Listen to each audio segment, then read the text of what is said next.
I have it. All right. Good evening, everyone. If I could ask everybody to please check. I'm in here. Mr. Fallon, Yes.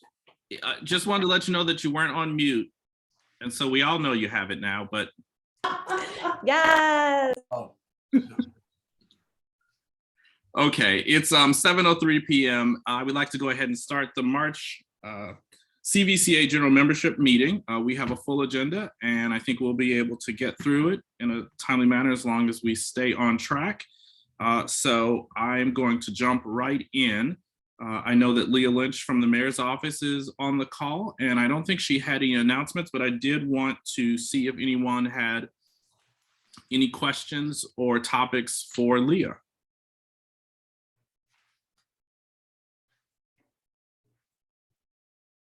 Okay, I'm hearing none. So I'm gonna just keep it moving because that's what we do. I see that we have District 14 here. Councilwoman, how are you this evening? Good evening, everybody. How are you? The floor is yours. Oh, sure. I'll just take a couple minutes. Appreciate the opportunity.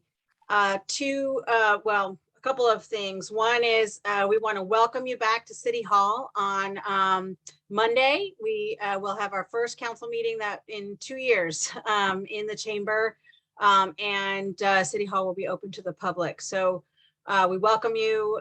Staff and I have been in the offices trying to make them presentable, and we're really I am very much looking forward to it. I have not had a meeting in the chamber, so I'm very excited about it.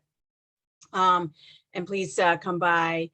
Also, I don't know if CVCBD is going to talk about this, but we have a hearing for reauthorization of the benefits district on April 19th at 2 o'clock in the chamber. So we welcome your testimony to reauthorize this great organization in our neighborhood. And I think that the benefits district will have that information on there on the website, and I'll send something out as well. I just wanted to add a couple of other things that there is a new program for folks who are have a COVID. Well, you don't have to have a COVID hardship, but you certainly want to be able to. Okay, thanks, Christina.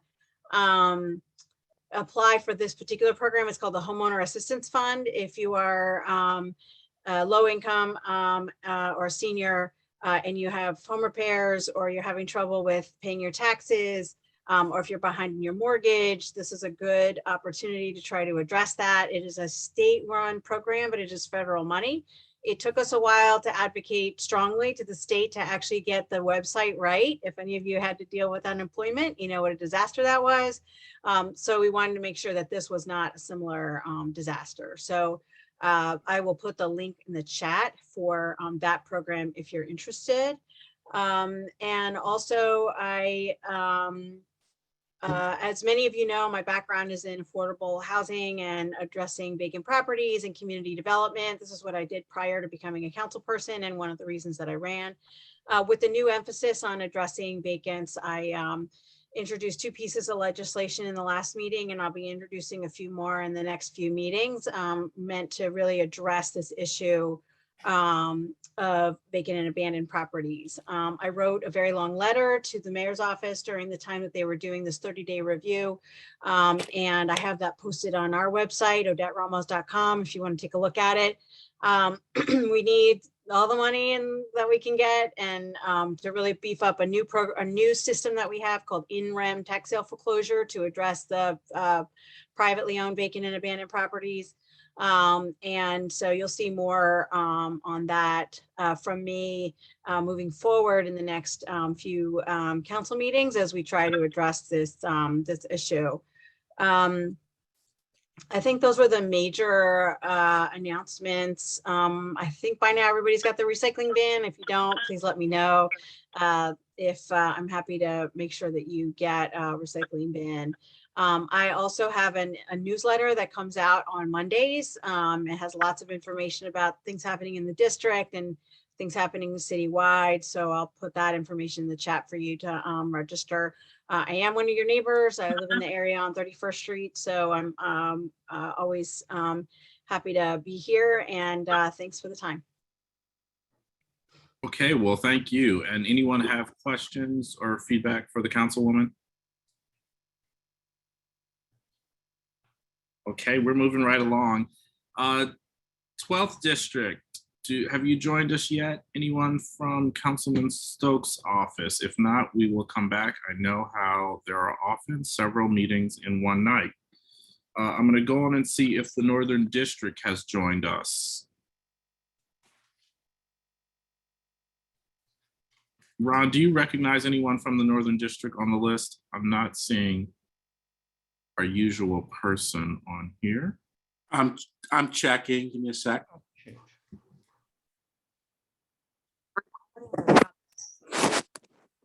Okay, well, that's okay. Semper Gumby. We will then move on to CVCBD for the reports from Christina Williams and Ron Brooks.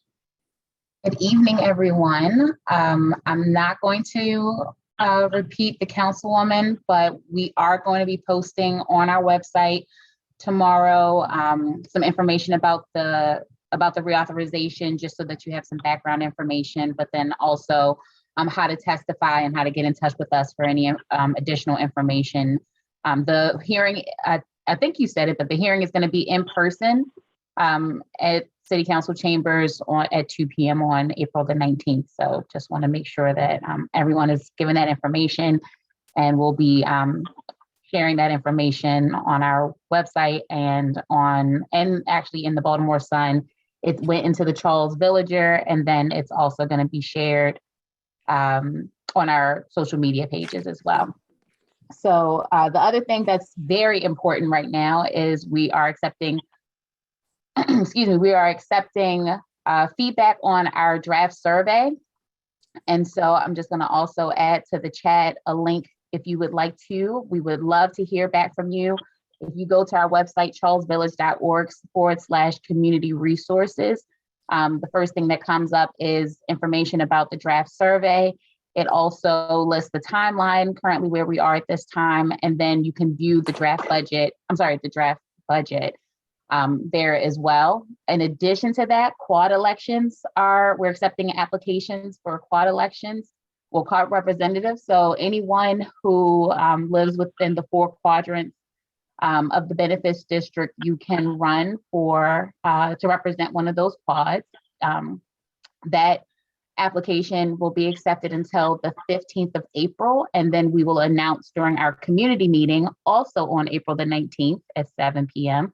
That information is also on our website, who the folks who are running are, and then you can vote during the following week, April 20th through the 25th, electronically for who you would like to represent you on the CVCBD board from July 1st through June 30th of 2023. In addition to that, the mayor's also while you're on our website checking out the draft budget and submitting your application for the quad reps, please also take a moment to sign up for our newsletter. We send out a bi-weekly newsletter. We try our best to send out information that is extremely relevant. We also send out safety tips and other information that is extremely helpful. And then just give you regular information so you will always be up to date on what's going on, events coming up in the community, and then also what's happening from our organization.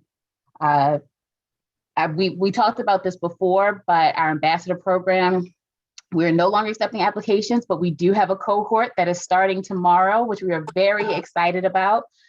So those few folks, hopefully we can get some feedback from them soon before the next general meeting to talk about the success of that. We're also partnering with the No Boundaries Coalition on some of our classes. So really excited about some of the courses that we're going to be sharing with our participants.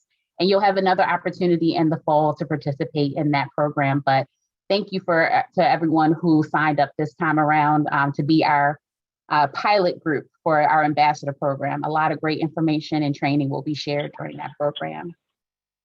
And then I think the last thing I have, unless someone has any questions, is the mayor's cleanup is scheduled for April the 30th. I encourage all community organizations to register for that day. It will look very similar to the previous years on the city side. Excuse me. So there will not be dumpsters being offered by the city. They are offering brown paper bags to individuals. I believe it's 5 brown paper bags to individuals that can be picked up at Sisson Street when you register. I'll be sending out an email to all of the community association presidents to see if we can support with tools, but it likely will look a little bit differently this year with no dumpsters being offered through the city. Did anyone have any questions?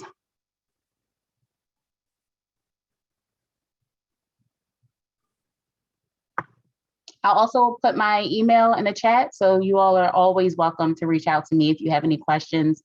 Again, if you would like to testify about the reauthorization, the link is also in the chat. But you can also go back to our website at the end of the day tomorrow to get more information from there. Thank you.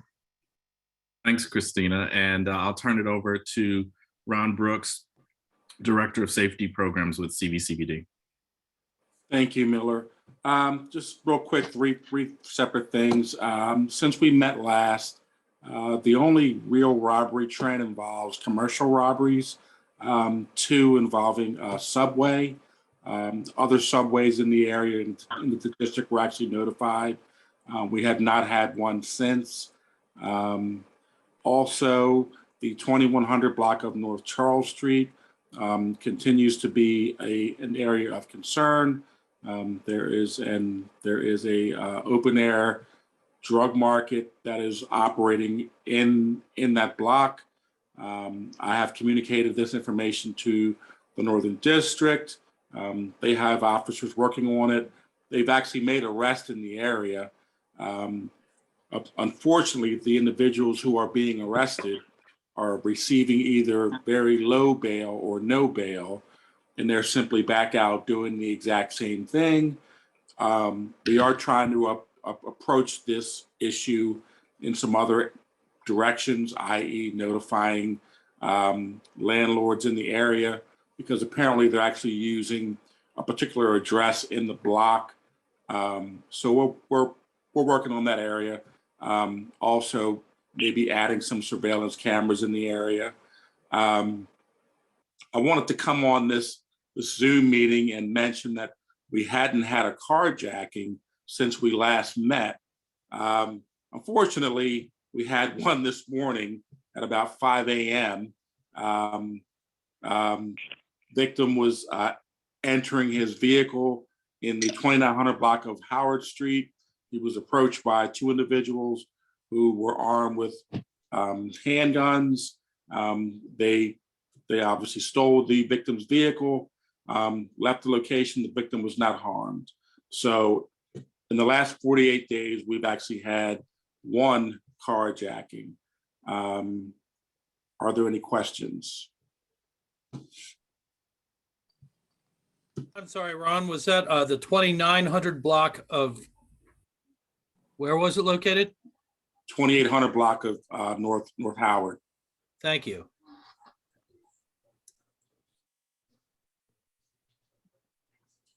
Any other questions? Miller?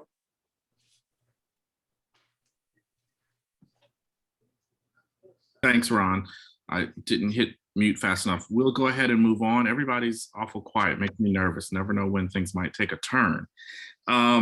Okay, so let's go ahead to our next topic. We have Jennifer Milkey and Lee Coyle here tonight to give us updates on the JHU Student Center.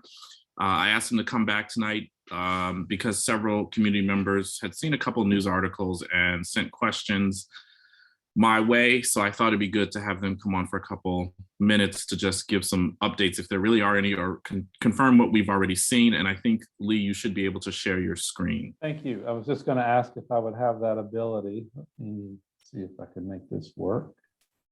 Can everyone see my screen? We have it. Thank you, sir. Okay, not my email, my actual screen. Okay, thank you. Okay, so thank you, Miller. Just an update. Yeah, there were some articles after the last UDAP presentation, and quite frankly, I think the design team, didn't do a very good job in conveying some of the information to the UDAP panel and clarifying some of the things. And I want to just walk through the scheme as it exists today and share with you that, quite frankly, nothing really has changed from what we've shown you. And what you see on the screen in front of you today is the original concept rendering we first presented many, many months ago, years ago now, of the Student Center at the end of the design competition that Bjarke Ingels Group did, and where we are today. And the changes we've made, I'll just go through quickly. You know, we know that this was not something anyone found favor with, the idea of another brick pathway across Charles Street, since we have one a block up. So we did delete that from the project and clarify the two crosswalks that you have at 33rd Street and Charles Street. We have reduced the hardscape that's here. And the reason we've done that is because we are doing everything we can to preserve as many of the old growth trees that are in the grove as possible. Our goal is to save all those trees. So we've made sure that the landscape is not changing there dramatically so that we can preserve those trees. We've introduced a bit more green out in front of the building to kind of continue that sweep.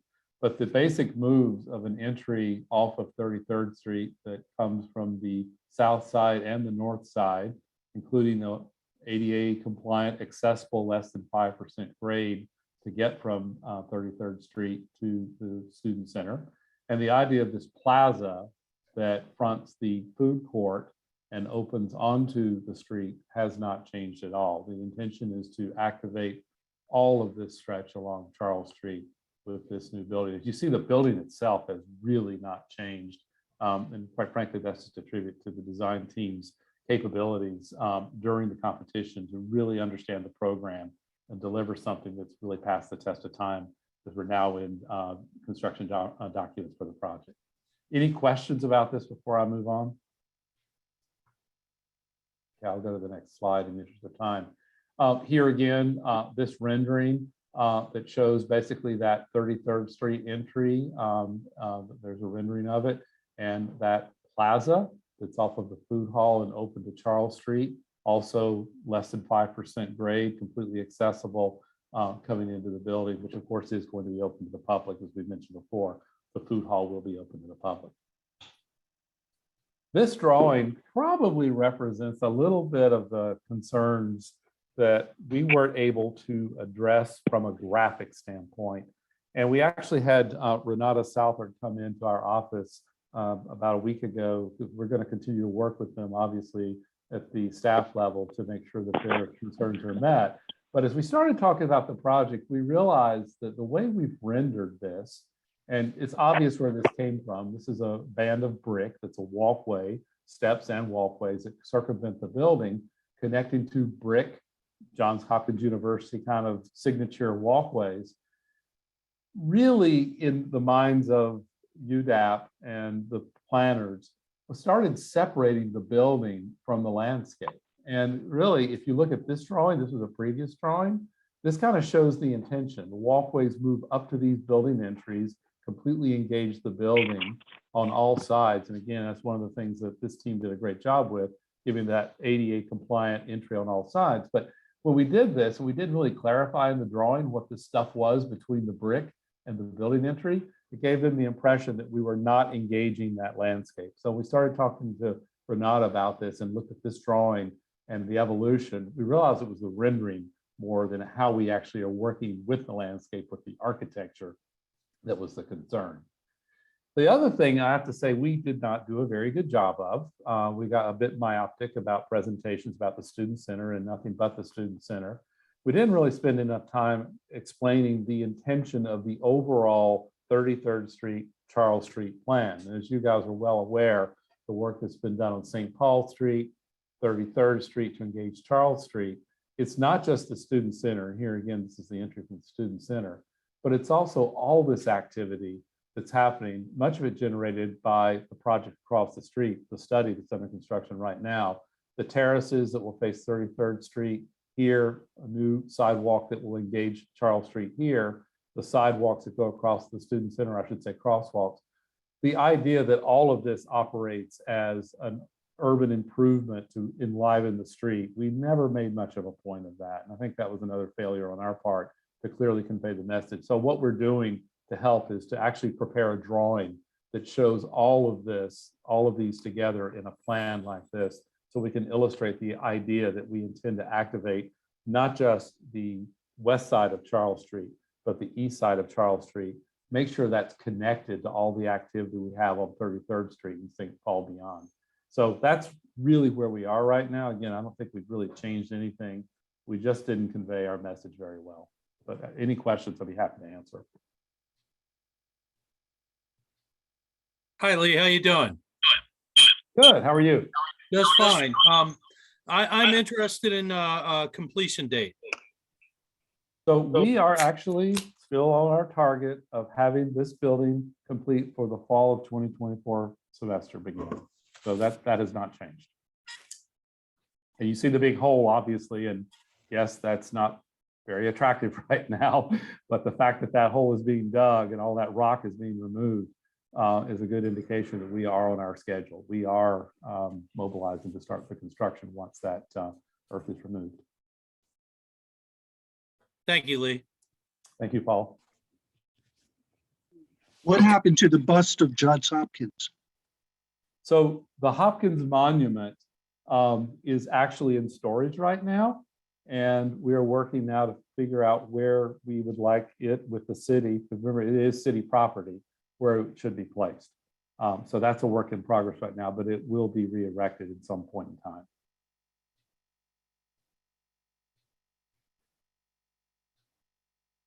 Hi, this is Dan Meyer. I just wanted to ask, not so much with the designs, but with the intersection, has someone looked at temporarily changing the signal timing and all right now while the construction is going on? That's getting to be quite a backup there. So I can't answer about the temporary measure. I mean, we've certainly worked with an MOT with the Department of Transportation, but long-term, with all the things that are happening here, we know that we're going to be working with the city on those issues.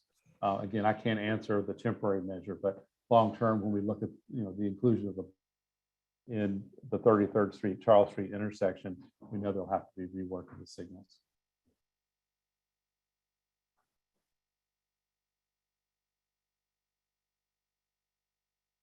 Someone's put a question here in the chat asking, has there ever been considerations about an elevated walkway over North Charles Street for foot traffic, especially closer to Art Museum Drive? I can only answer for the work we're doing at Johns Hopkins University, and that has not been contemplated.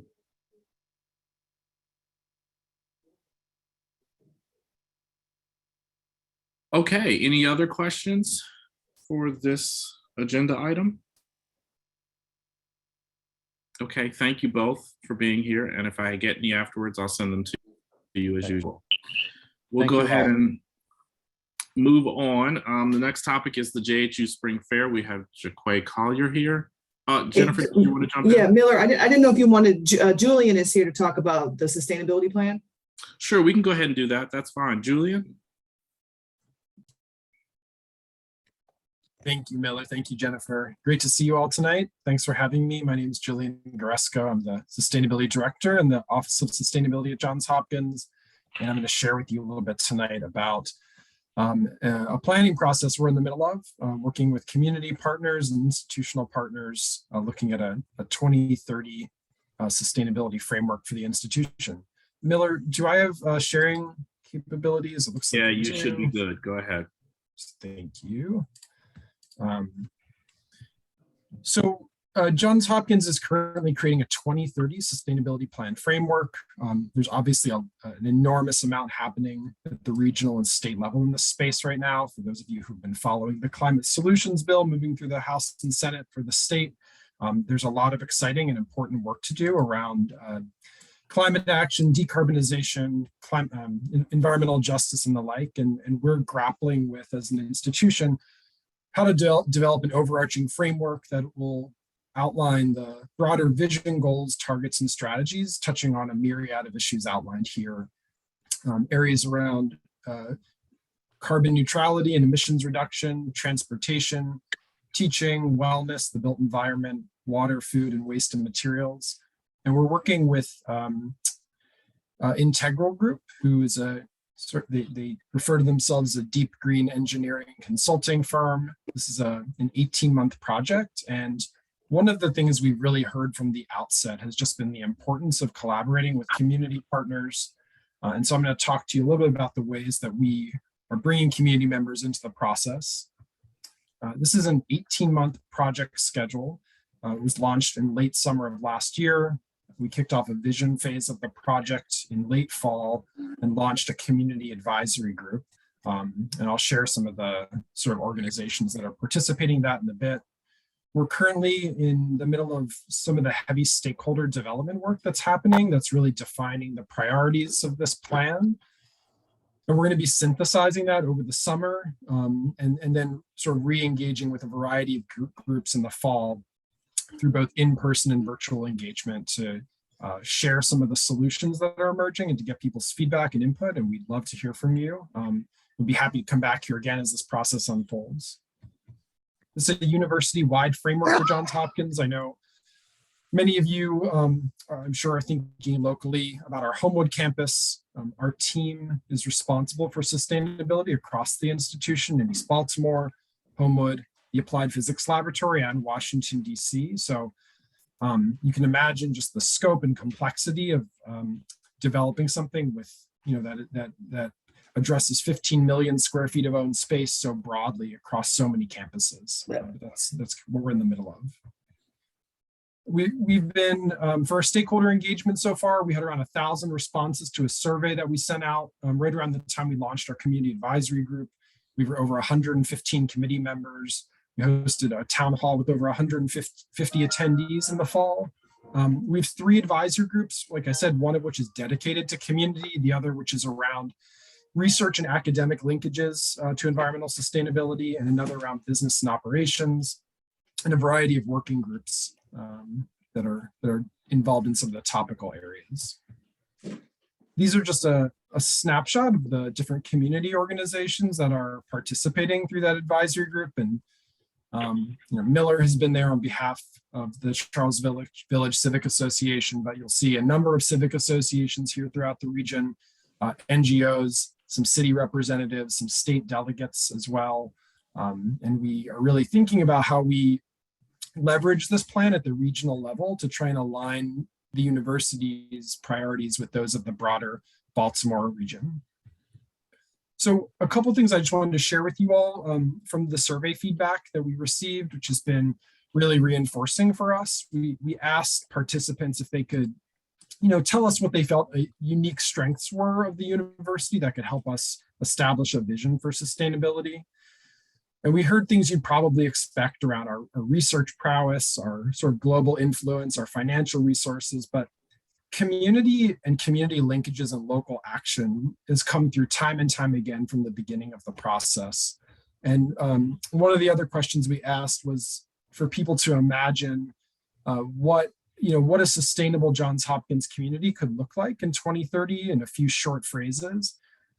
And, if you look at some of the large areas around carbon reduction and waste reduction and renewable energy, but if you really focus on some of these areas highlighted in yellow, you'll see that actually the pieces about community linkages came out even more so than anything else in aggregate. And so we've been taking all of this feedback and developing it into an initial draft vision statement, which is really about how Johns Hopkins can lead at the local and global level, empowering our researchers and leaders of tomorrow, implementing solutions on our campuses, and responding to community needs through sustained collaboration. We have a comment period right now, which would welcome you to share your feedback on around this. There's a number of guiding principles for the plan that are written out in more detail at the link below, and I can put that in the chat before I stop. And these are some ways you can get in touch with us, and we'd be happy to answer any questions.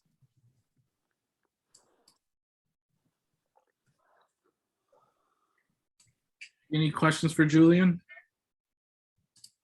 Okay, if you could drop the link to that survey in the chat, that'd be great. It ends on the 1st, is that correct?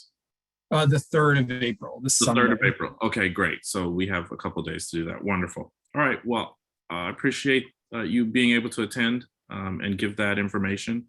And I hope we get a couple of people to respond to the survey if they haven't done so already. I'm going to go ahead and move on to JHU Spring Fair, which equals shenanigans for me. Jaquay Collier is here to talk about Spring Fair. Hello, good evening, everyone. So I'm just here to tell you about Spring Fair, which you guys traditionally have known and seen, and it is back after a hiatus due to COVID. Spring Fair will be back fully in person this year. And so Spring Fair 2022 has been named the year of the return, and it will take place from Thursday, April 28th through Sunday, May 1st on Johns Hopkins Homewood campus, so the main campus that is right on Charles Street. The fair will once again consist of games and activities for all ages, and so there will be activities and rides for the young children, but then also games and activities for adults in all ages. There will once again be an arts marketplace for participants to come and shop at a variety of local vendors around Baltimore and the DMV area. We are really excited to have those vendors back on campus again. There's going to be food trucks, live music, and of course the beloved beer garden is all coming back to make, cheer up and bring in the summer vibes. And so there also will be a concert as traditionally had on Saturday, April 30th at 8 p.m. This year, however, it will be inside of the JHU Rec Center. The artist has not been revealed yet, but we are expecting to be able to reveal that soon at the beginning of April, and where tickets can be purchased, because tickets will need to be purchased in advance for that concert. And then updates about the fair will continuously be updated on the Spring Fair website, which I will drop in the chat here soon.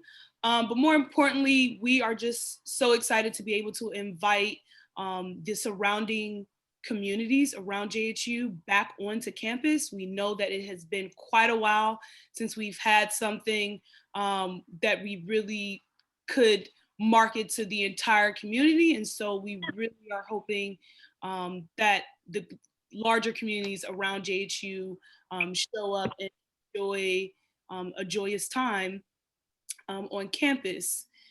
With that being said, if you are a local business or vendor owner, or you know of any local vendors that might be interested in being part of a Spring Fair, please feel free to share my contact information with them. I'll also drop that in the chat. Or they can email me, whichever one you prefer or they prefer is absolutely fine with us. But other than that, there's not too much more to share just yet, just kind of save the date for the Spring Fair that is happening in full force this year. Jaquay, I'm excited. But I love you dearly, and we go back like Cadillac seats. But I'm gonna need you to start with the beer garden next time. You saved it to the end, and you made me nervous. Hey, I had to build up the anticipation. No, yes, the beer garden is back. All right, awesome. Well, I'm sure that we all will be in attendance on more than one day. Any questions for Jaquay? Any?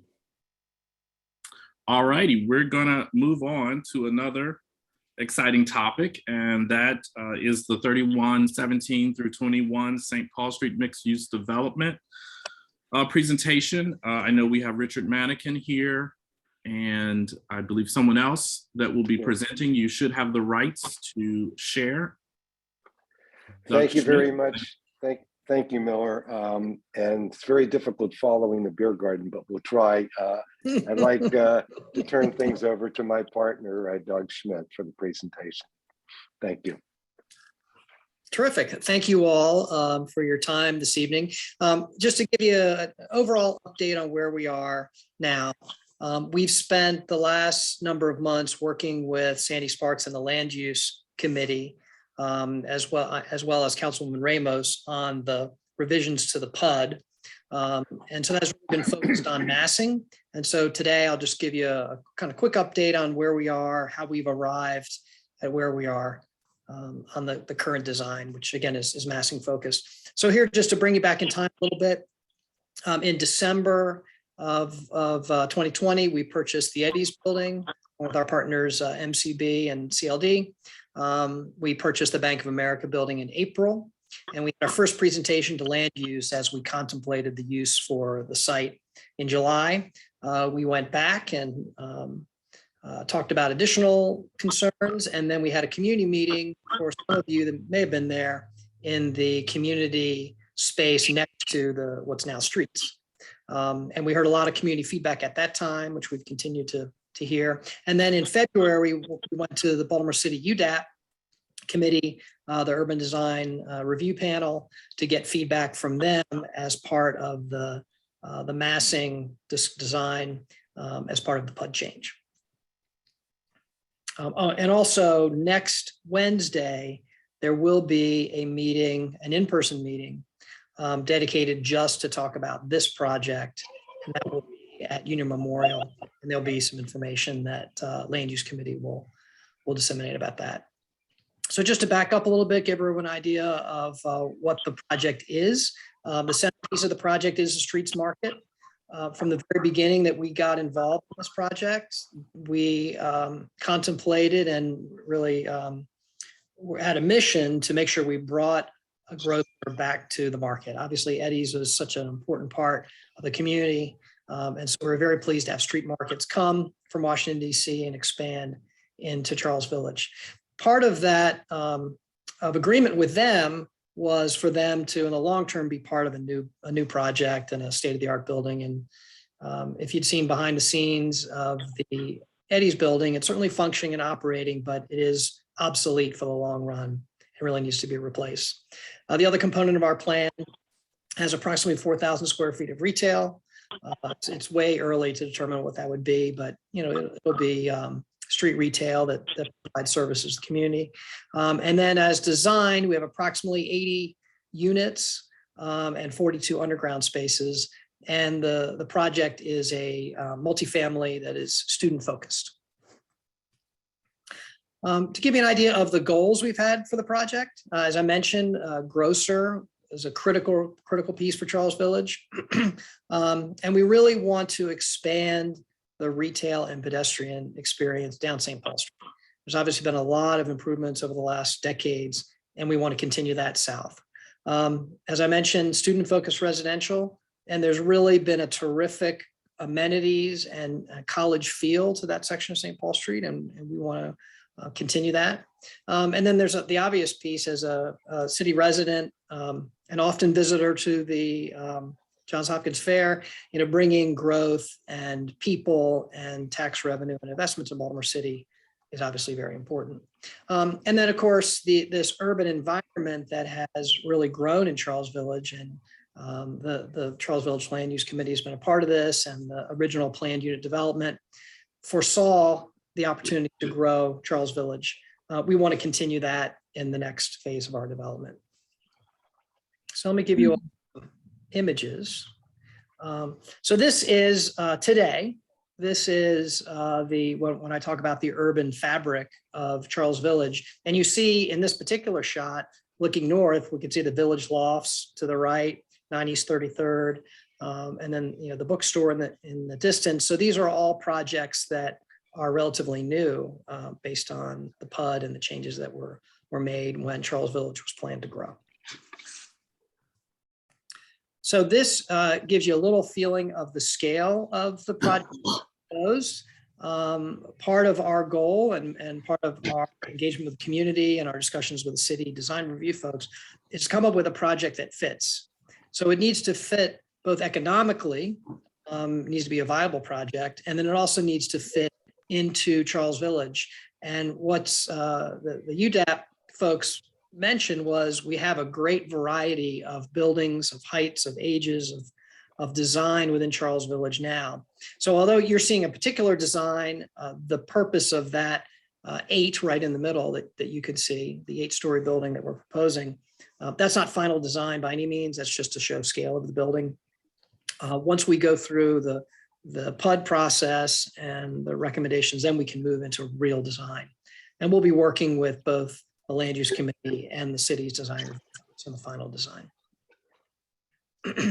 So this is a picture of looking from the south to the north. You can see kind of barely there the Streets Market sign.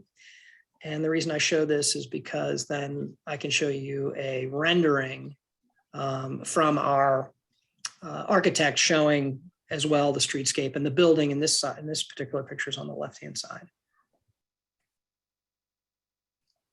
Same picture, another street view, and then again the building.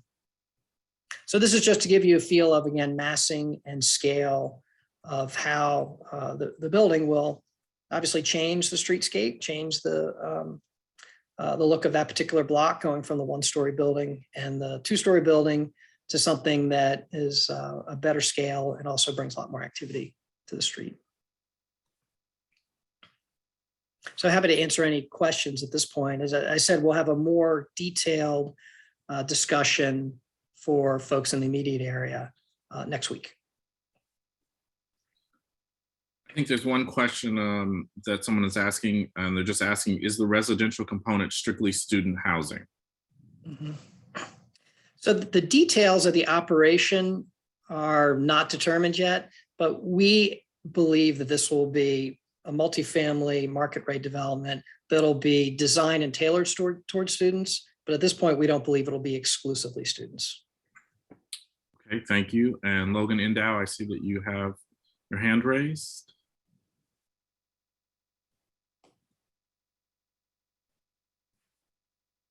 I think you're still on mute. Thank you. But thank you for this project. I know you've done projects in the past, work like teacher housing and things of that nature. Will there be any preferences given to teachers and essential workers, especially given this COVID crisis, for some of the non-student units that are available? We're not really quite there yet as far as, again, the really identifying the tenant mix. We're really focused on massing at this point. So I think I'd probably defer that until we got further into the details of the business plan. The units are going to be designed to be attractive to student, and that's really the focus of it. So there's not a particular category of sort of essential worker units set up. But again, it's early. So I think as we go through actually designing units, we'll have a better feel for how we're designing and who our ultimate customer will be. Thank you. Okay, Doug, someone is asking who the management company will be for the housing part. Mm-hmm. So we have had some very early discussions with a couple of national managers that again focus on students to make sure that we have the right amenity package and the right design. So we don't have anyone picked yet. So let me hit time frame a little bit, which I think will, so why some of these details are a little early. So we would hope to finish our entitlement process sometime this summer. And we will be kicking off full design probably in the next month or so. That would lead us to a permit and construction start late spring, early summer next year. And then it's approximately a 2-year build. So we're roughly 3 years and change from our first tenants moving in. Okay, I'm going to go through our last 3, and then we'll ask everyone to please attend the meeting on the 6th of April, and you can ask even more questions. Someone has raised that height is a concern in relation to aesthetics and parking. 42 spaces feels like 1/2 of what this huge new structure will need. Also, extra traffic will require rethinking of 32nd Street stop signs. So I guess really the question there is, have we looked at the height in relation to other things around it? Certainly, and that's really the part of the process that we're in now. And I know there have been some folks in the neighborhood in the immediate blocks that are very concerned about the height, which you recognize that's not unusual in our business of development of folks being concerned about additional density and height. And so we would urge folks to participate in the process as we go through our design. And then as we'll work with the land use committee and the city to make sure that we have a project that fits in. If you look back to when the PUD began a couple decades ago, none of these larger buildings were in this location. And there certainly was a lot of concern and fear at that point that those buildings would undermine the charm of Charles Village. And I think we can look back today and say that they are all key components to the charm and vitality of Charles Village. So our goal is to have a building that fits right into that mold. And I know some folks will think that it's not dense and providing enough activity, and some folks will think it's too much. But in the end, we think we'll hit the right sweet spot of having a project that fits and adds a lot more vitality. To the parking question, we've looked hard at the activities in the other buildings around the neighborhood that appeal mostly to students. And so we believe, based on the parking that they're using now, that we may very well be overparked. But we'll be looking at that too as we get into the more specific designs of the units. Okay, we give you traffic. I'll hit traffic real quick. So we have not started working with DOT yet, but we don't believe that we're going to have a significant impact on traffic. Again, based on our retail, street retail, which is mostly walking retail. And the parking count that we have is not, is an increase over what's there. There's currently an underground garage, people may not know, at the Bank of America building. So we are adding more spaces, but there is parking and already car traffic there. We're also working hard to try to make sure that we are smart about our loading. Right now, there's issues with how the grocery store loads pretty much exclusively on St. Paul Street. And we're working hard to try to get a design that would move as much of that loading off and into the alley behind. Can we give you all three of these together? Considerations for low-income housing. Is there a need for this much student housing, and how many bedrooms will be in the building? So the final design will give us a number on the number of bedrooms, but we'll have a mix of 1s, 2s, but we'll also have 3 and 4 bedroom units as part of that mix, so that we'll probably be in the high 100s to low 200 number of beds. And the other question about, is there demand for student housing? Well, if we didn't think there was demand for more units here, we definitely wouldn't have been here. I wouldn't have made this investment. So we're confident that there is. As the chairman of UDARP said, on the edges of major campuses across the country, we're seeing density and amenity-filled projects. And this will add to what's going on in St. Paul Street in a similar way. Okay, well, thank you. We've put the information about the meeting on April 6th in the chat, and hope people will come with additional questions. If you drop more questions in the chat, I'll forward them on, and we can find a way to get that information out to everyone. Thank you for that presentation. Thank you. Okay, let's go on to Central Baltimore Partnership. Megan McSwain, are you here? I know I saw you. I am here, but I'm having some technical difficulties, so I'm gonna do the best I can. Give me 1 second. We hear you loud and clear, so feel free to carry on.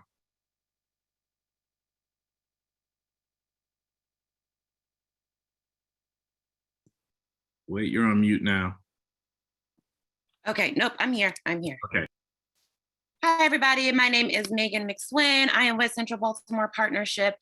Right now, I am representing their GLOW program and initiatives.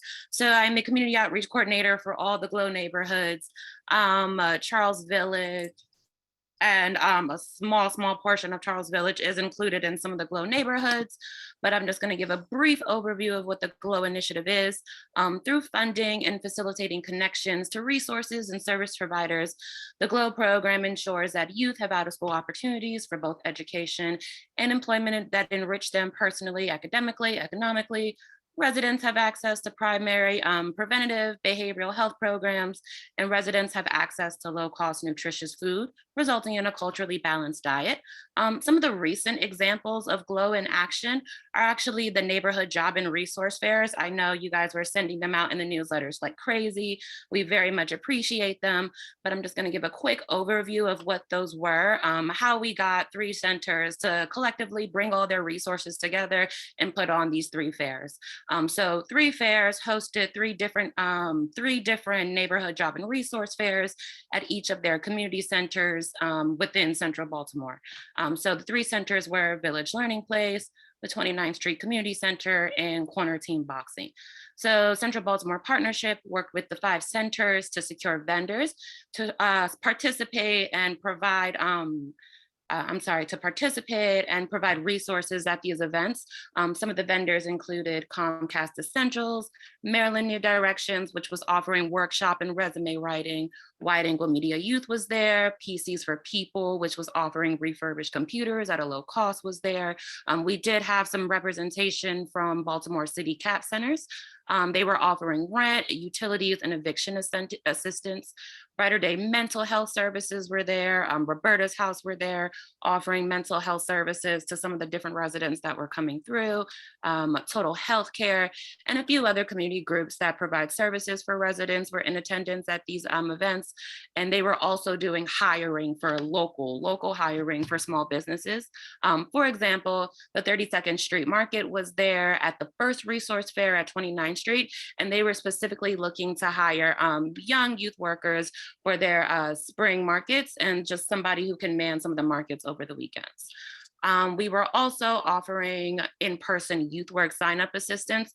We acknowledge that the YouthWorks process is a little, it could be a little overwhelming to youth and their parents. So we got the centers to, once they were familiar and comfortable with each other after the pandemic, they were more than happy to actually start sharing their own resources. So there were centers sharing laptops, making sure printers were at certain spaces. So when youth did come and they had to upload the multitude of documents that are needed to get signed up for YouthWorks, they were able to do that right there on site, in addition to being interviewed by a YouthWorks site right there at the events. So in addition to the vendors, CBP was able to facilitate some connections to local eateries that offer alternative food options, because we love all the great food, but GLOW is about offering some healthy food alternative options in some of our neighborhoods. And this was just a great introduction to some of the different eateries that are offering vegan options, pescatarian options, just a multitude of options that you could have outside of beef or anything else. So close to 100 Central Baltimore residents were able to connect and engage with some of these resources and job opportunities. We're currently working with the same group of centers that we were working with previously to plan a similar series that's going to be more activity focused for the summer, but still allows residents to connect with a lot of the local resources and services that they can take advantage of. If you are interested in being a vendor or resource provider at one of those in the future, I don't have dates yet. We are still in the planning phases, but please, I will drop my contact information, reach out to me, and we just love to have a conversation and see how we can make it fit. We're also working with community school coordinators in GLOW neighborhoods to connect elementary students to a community garden within walking distance of their school. So during the fall, 2nd graders from Dallas, Nichols were able to visit the Hidden Harvest Garden in Greenmount West, and the Cecil Elementary students were able to visit the Boone Street Commons Garden. And so starting next week on Tuesday, these same group of students are going to be going back to these same gardens and actually having a planting experience. We've got some seedlings that they'll be planting, and the intention is, with weather on our side, that they're going to be able to come back before the end of the school year and actually harvest some of those plants. The plan is to have some type of food prep or cooking demonstration. The plants that we're planting right now are kale, and so I'm open to any ideas on how you get kids, a bunch of 3rd and 2nd graders, to like kale. But please reach out to us if you are a master gardener, if you are managing a site or in the Charles Village area that is open to, be the community garden for one of the schools in our neighborhoods. And also, if you just have an interest in health, wellness, delivering some of these alternative options to your community, please also reach out to us. We are working with a large network that's always growing, and it's really good to be able to connect our partners and our community centers to some of these other resources that are in the neighborhoods. But thank you guys so much. And if you have any questions, please let me know. Thanks, Megan. And then real quick, the Spruce Up Grant Program interest letters are due soon, right? Yes. 1 second. Is that April 1st?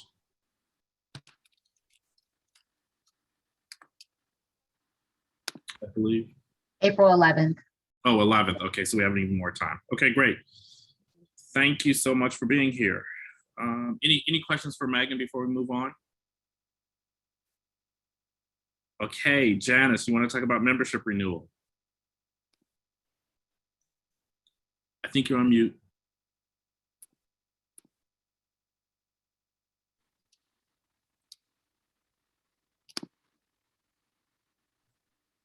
Thank you. Yes, we have more and more people renewing their membership. We still have a number of people, though, who have not renewed their membership for the 22 membership year. If you're one of these people, we would really love to hear from you and get your membership renewal. Annual membership is just $15 a year. And if you have not joined Charles Village Civic Association, we'd love to have you as a member as well. And you can do all of this in just a few minutes on our website, charlesvillage.net. So if you go on there, you'll learn all about Charles Village, learn about some of the committees that are available to serve on if you're so interested in that, and also how to become a member. So we look forward to welcoming new members and hearing from our renewing members. Thank you, Miller. Sure, thank you, Janice. I'm going to go through a rapid fire presentation of CVCA committee reports, and to the board members, if you have anything that you want to announce, do so. Outreach Working Group and Communications. Hi, Beth is here. I'm going to share my screen just for a second because we have a new tool on the website that we want to show everybody really quick. Thank you to everyone who has participated in the poll this evening. That's really helpful. Just kind of helps us see who all's attending these meetings. So if you go to charlesvillage.net to our homepage, we've just added on the news and events page a share your event option. So if you would like your event to show up on our calendar, and we're trying to do a really good job of capturing a lot of the key things that are happening in the community and making sure that we amplify them on our calendar. So you'll see a lot of things from neighborhood organizations. You can just click on share your event and it'll take you right to a form. You fill that out, it'll come to our inbox and we will have you squared away and you'll be good to go. So we appreciate your time, and that's link will also now be shared on the e-news, and it's there on the website. So hopefully that'll help us get more people's events and messages out across the community as we try to help promote all the great things that your organizations are doing. We do sort of a weekly roundup on the e-news. We look at all of the various district and community newsletters and events that you post and send out and share with us. And we try to capture a really good selection of those and pass those along to everyone. So it's a little bit of a consolidated public announcement from us. So thank you so much. If you have additional questions or concerns, we've also on the same website, if you go to our governance page, there is information about these meetings there. There's a link to the agenda for the upcoming meeting always. There's information for how to join the meeting. There are, there's the YouTube recording of the most recent meeting, and then archives that you can access as well. There's a a button if you have a question afterwards or a comment or a concern that you think about later. I've added that as well, so you can easily kind of reach out after the fact and someone will get back to you. Thank you. Okay, thank you, Beth, for continued support of the website and all the social media. I'll move on now to the beautification working group. Janice, did you want to talk a little bit about the project? Yes, yes. Just a quick, really kind of introduction update on the Calvert Street Green. And this project really had its genesis 3 years ago when the Friends of the 26th Street was formed to envision a new use for that portion of the 26th Street between Calvert and Guilford that was affected by the December 2018 CSX wall cave-in. And shortly thereafter, we also began thinking about how the derelict CSX right-of-way at the corner of Calvert and 26 could fit into this vision. We, as a group, we wanted a welcoming, easy to maintain space that could connect the 26th Street Green with the Margaret Grant Playground, as well as act as a Calvert Street gateway connecting Lower Charles Village to Upper Charles Village. And after 2 years of hard work and fundraising, the project, I'm happy to say, is well underway. Many neighbors have noticed the repair and the repositioning of the iron fence, which is being set back an additional 13 feet from the sidewalk. And that's really just the beginning. At next month, or our next community meeting on May 25th, we'll share a full report with photos, a site plan, and dedication events. But in the meantime, you can watch the project take shape yourself as you walk, bike, or drive north through the 2500 block of Calvert Street. We're really excited about this, and we've worked long and hard and are just thrilled that it's taking shape so beautifully. Thanks, Miller. Thank you, Janice. I'll go now to John Spurrier, special events.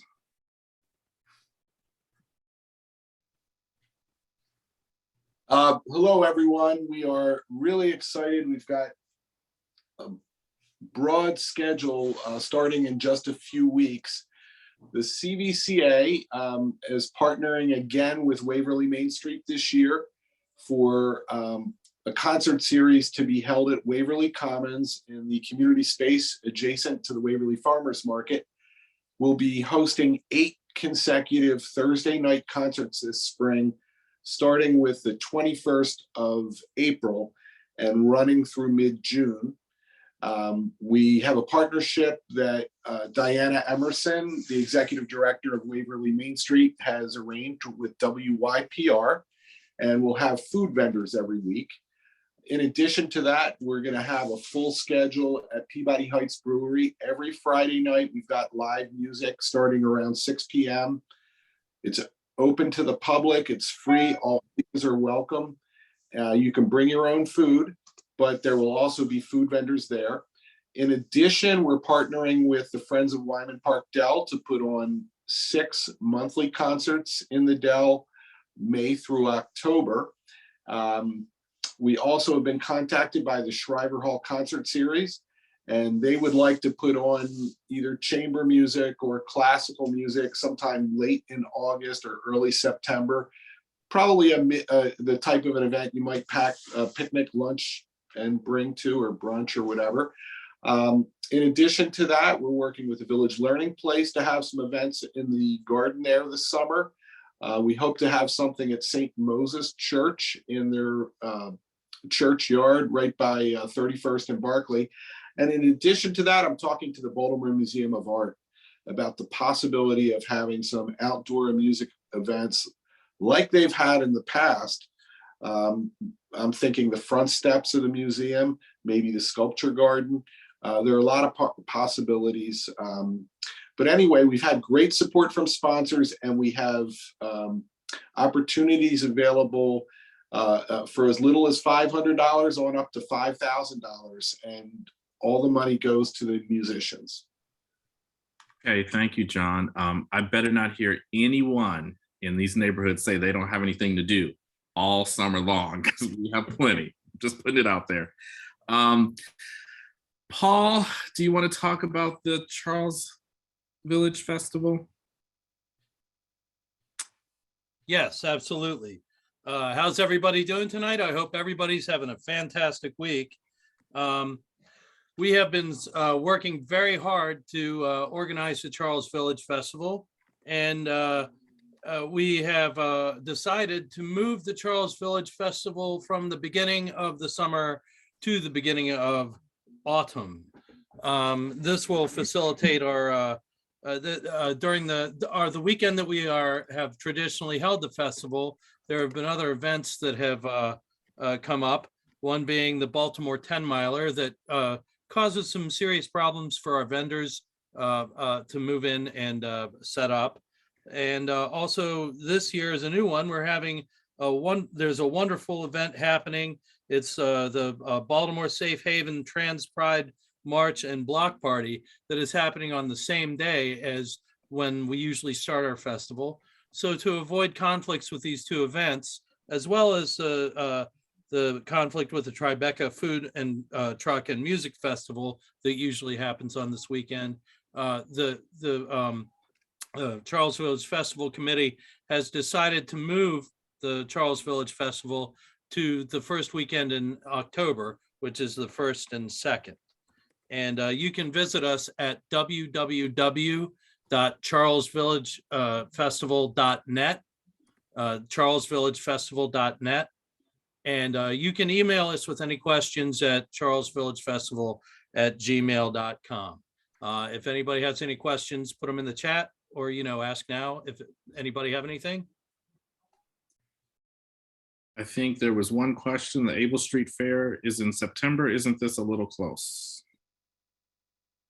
Well, it all comes down to what's available for permitting and whatnot. And the first, we also the Rem Fest is going to be in September. No, it's going to be in August as well.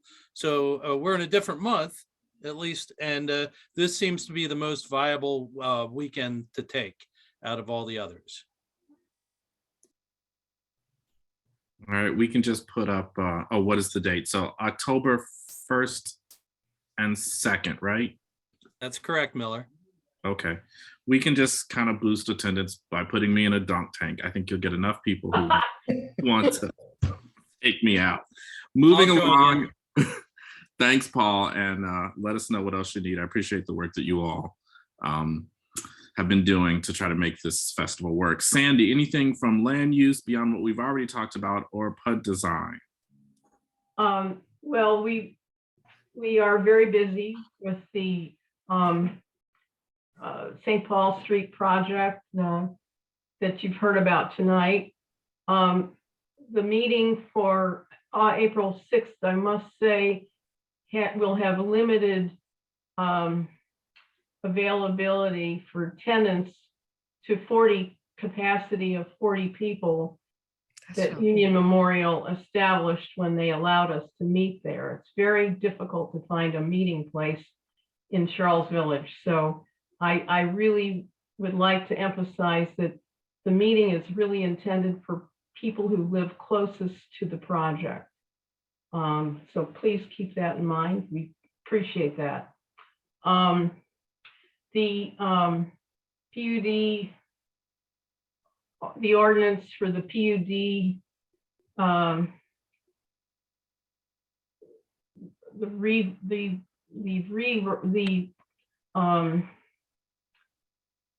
revisions and renewal of that is now on a separate track, and that will go parallel to this St. Paul Street project, but that will include the complete repeal and renewal of the North Charles Village PUD for the first time in 25 years.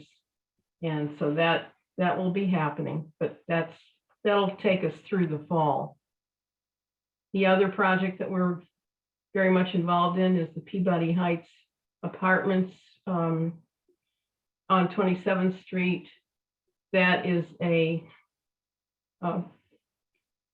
expansion, a renovation of the original building and an expansion with a new building.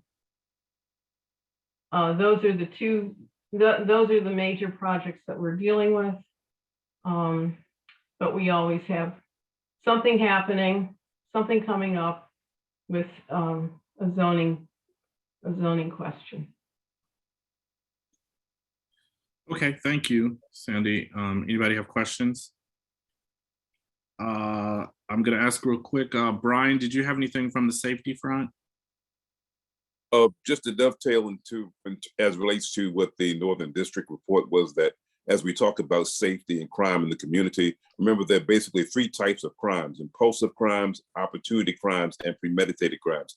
Now, we can't really control what bad actors may do in terms of their impulsive crimes or premeditated crimes, but certainly we just want to encourage everyone to please be vigilant and be wise, so that we can reduce the opportunities for opportunity crime, if you will. And then also from a broader perspective, that if there are laws or processes that don't support our safety and security, please remember, reach out to your elected officials as relates to the development of policies that will support our individual actions. Thank you.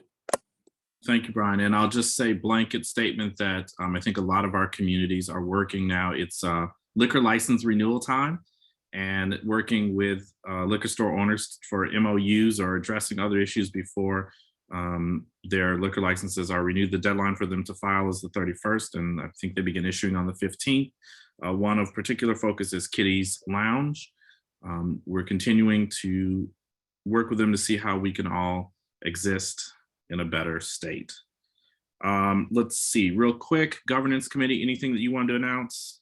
Hi, I just wanted to let everybody know that the governance committee is being put together, has been convening in order to review the bylaws of the Charles Village Civic Association to update them to accommodate technological changes as well as other changes.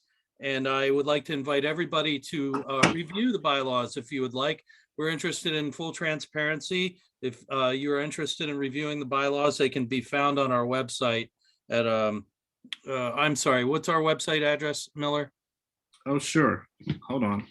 It is, and let me make sure I get it right, because I always mix it up with our other website. Go ahead. And Beth could have done this for us. Sorry. I'm sorry, Beth.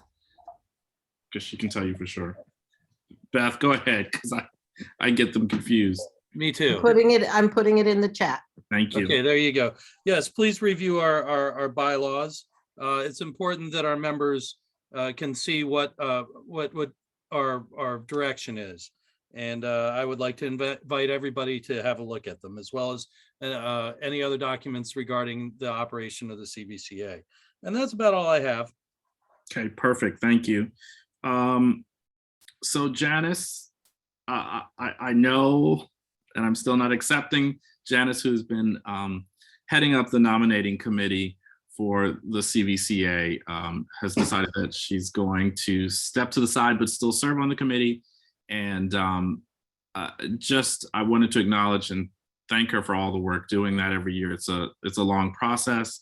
We're going to be looking for someone else to chair that, but also know that it's that time of the year where we start thinking about recruiting new board members and new officers. And so we will begin reaching out. And if you know people who want to get involved, please let one of the current board members know so that we can start to tell you how that process works. And again, Janice, I appreciate the organization and all the work that you put into the nominating committee, and makes my life a lot easier every year. Thank you, Miller.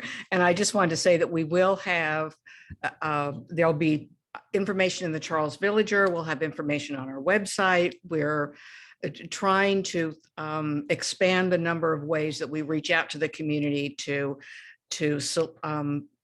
solicit nominations. And if that process starts really next month. So I guess the important thing that we would ask you to consider right now is, would you like to serve on the board? and think about, what your skills are and what your interests are, and just give it a little thought, because we are always looking for people who are interested in serving on the board and taking part in this process. So just think about it, and we'd love to have you if you're so inclined. Thank you. Okay, that's all I have, unless any of the other board members have announcements. I think we can go on to just general announcements. And I think I have one hand raised, and then I'll probably go to Jennifer Weeks and we can go from there. So Mr. Endow. I just wanted to follow up in terms of people renewing the liquor licenses. And I know Kitty's Lounge has had some problems. Are there any efforts to restrict the hours of operations of some of our problematic liquor establishments? There have been, and we've done several things. I mean, especially in relation to Kitty's Lounge, and we will continue to do that. And we have successfully worked with other liquor establishments where those things were needed. Thank you, sir. Sure. Jennifer Weeks, did you want to give any updates on traffic calming? I think I saw you here. If not, Mr. Volchek. Hey, Emil Volchek here, pronouns he, him. I've been talking with Christina and staff about organizing more mental health first aid training courses. This is something that she was started maybe a year ago. And there's about a group of like 4 or 5 people from the Baltimore Ethical Society that are interested in taking the class. And the classes are 10. And so I just wanted to put out the announcement that if you would be interested in mental health first aid training, this is an 8-hour class. It's got a state certification. It teaches you basic listening skills for helping to talk to people who are experiencing some kind of crisis. And it also gives you some skills to know when somebody might need professional help beyond what a volunteer can provide. So I'll just put my email address in the chat, and if you'd be interested in learning more, I can send you a link. And like I say, we're talking with some benefits district staff about scheduling something in the hopefully not too distant future. Thanks. Thank you. Any other announcements? Anything on the order of new business? Anyone have anything? Anyone? Okay. I got something for you, Miller. Go ahead. Thank you. Something I left out about the Charles Village Festival. We're always looking for volunteers. I have a stage that I put on. It's a community stage every year. And if anybody has any interest in being a performer or doing a reading or a poetry slam, or you're part of a jump rope group, or you like to play violin in front of people, send me a tape at charlesvillagefestival.net, or send me anything, any interest. Or if you would like to help run the stage, that would be great. And there are other volunteer opportunities available at the Charles Village Festival.